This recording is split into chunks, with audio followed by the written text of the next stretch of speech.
Hello friends, എൻ്റെ ഒരു പുതിയ വീഡിയോയിലേക്ക് എല്ലാ കൂട്ടുകാർക്കും സ്വാഗതം. ഇന്ന് നമുക്കൊരു ടേസ്റ്റി ആയിട്ടുള്ള ഗോതമ്പ് കഞ്ഞി ഉണ്ടാക്കി നോക്കിയാലോ. ബ്രേക്ക്ഫാസ്റ്റായും ലഞ്ചായും ഡിന്നറായും ഒക്കെ ഇത് കഴിക്കാം. എല്ലാവരും വീഡിയോ സ്കിപ്പ് ചെയ്യാതെ കണ്ടിട്ട് സപ്പോർട്ട് ചെയ്യണേ. എന്നാൽ നമുക്കിനി ഇത് എങ്ങനെയാണ് ഉണ്ടാക്കുന്നതെന്ന് നോക്കിയാലോ. ഇതിനായിട്ട് ഞാൻ എടുത്തിരിക്കുന്നത് 1.5 ഗ്ലാസ് നുറുക്ക് ഗോതമ്പ്. ഈ ഗ്ലാസ്സിനാണ് 1.5 ഗ്ലാസ് എടുത്തിട്ടുള്ളത്. പിന്നെ കുറച്ച് തേങ്ങ ചിരകിയത്, അത് നമുക്ക് ആവശ്യത്തിന് എടുക്കാവുന്നതാണ്. പിന്നീട് ഒരു 1/2 സ്പൂൺ കടുക്, ആവശ്യത്തിന് ഉപ്പ്, ഒരു 5-6 കറിവേപ്പില, പിന്നെ കുറച്ച് നിലക്കടല, ഒരു 10-12 കാഷ്യൂ നട്ട്സ്, പിന്നെ 1 സ്പൂൺ നെയ്യ്. ഇതിനായിട്ട് മീഡിയം ഫ്ലെയിമിൽ വെച്ചിരിക്കുന്ന ഒരു കുക്കറിൽ 1 സ്പൂൺ കുക്കിംഗ് ഓയിൽ ഒഴിക്കാം. ഞാൻ എടുത്തിരിക്കുന്നത് സൺഫ്ലവർ ഓയിലാണ് കേട്ടോ. ആ ഓയിലൊന്ന് ചൂടാകുമ്പോൾ എടുത്തിരിക്കുന്ന കടുക് അതിനോട് ചേർക്കാം. അതൊന്ന് മിക്സ് ചെയ്ത് കൊടുത്ത് കടുകൊക്കെ പൊട്ടുമ്പോൾ എടുത്തിരിക്കുന്ന കറിവേപ്പില അതിനോട് ചേർക്കാം. ഒന്ന് മിക്സ് ചെയ്യാം.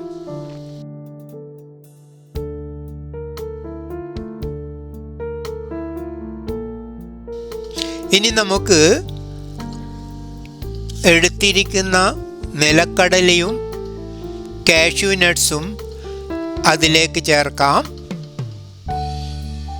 എന്നിട്ട് നല്ലവണ്ണം ഒന്ന് മിക്സ് ചെയ്ത് കൊടുക്കാം.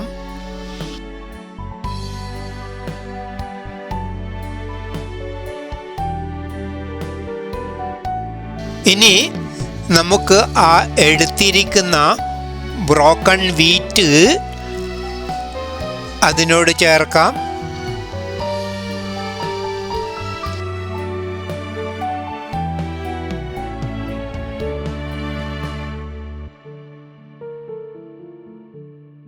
അടിയിൽ പിടിക്കാതിരിക്കാൻ ഇടയ്ക്കിടയ്ക്ക് ഒന്ന് മിക്സ് ചെയ്യണം. പിന്നെ അതിലേക്ക് നമുക്ക് മഞ്ഞൾപ്പൊടി ചേർക്കാം. ഇനി ആ നെയ്യ് കൂടി അതിനോട് ചേർക്കാം.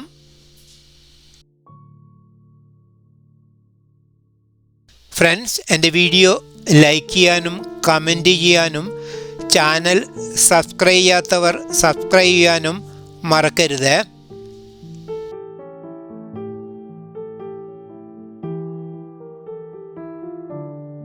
ഇനി അതിലേക്ക് 4 ഗ്ലാസ് വെള്ളമൊഴിക്കാം.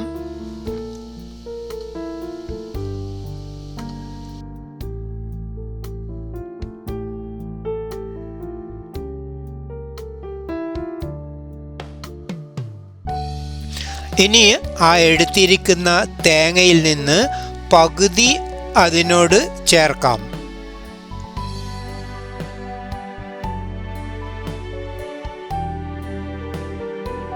പിന്നെ ആവശ്യത്തിനെടുത്തിരിക്കുന്ന ഉപ്പും അതിനോട് ചേർക്കാം.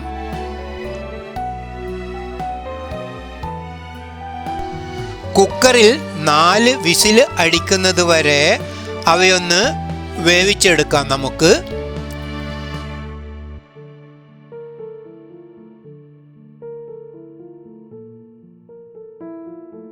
അപ്പോൾ 4 വിസിലടിച്ചിട്ടുണ്ട്. ഇനി ഏകദേശം ഒരു 10 മിനിറ്റ് റെസ്റ്റ് ചെയ്യാൻ അനുവദിക്കാം.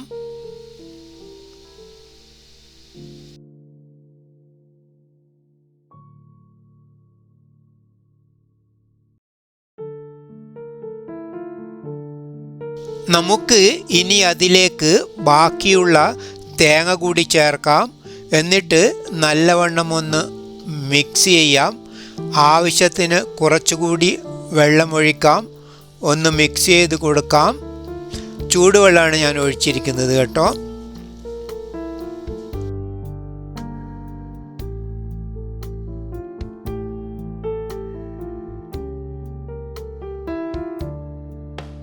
അങ്ങനെ നമ്മുടെ ടേസ്റ്റി ആയിട്ടുള്ള ഗോതമ്പ് കഞ്ഞി റെഡി. ഇനി ആവശ്യമുണ്ടെങ്കിൽ ഇതിലേക്ക് ചൂടുവെള്ളം ചേർക്കാവുന്നതാണ്. ഇനി നമുക്ക് ആവശ്യത്തിന് അത് ബൗളിലേക്ക് മാറ്റാവുന്നതാണ്. ഫ്രണ്ട്സ്, എൻ്റെ വീഡിയോ മുഴുവനായിട്ട് കണ്ടിട്ടുള്ള എല്ലാ ഫ്രണ്ട്സിനും വളരെയധികം നന്ദി. മറ്റൊരു പുതിയ വീഡിയോയുമായിട്ട് നമുക്ക് വീണ്ടും കാണാം. Bye bye.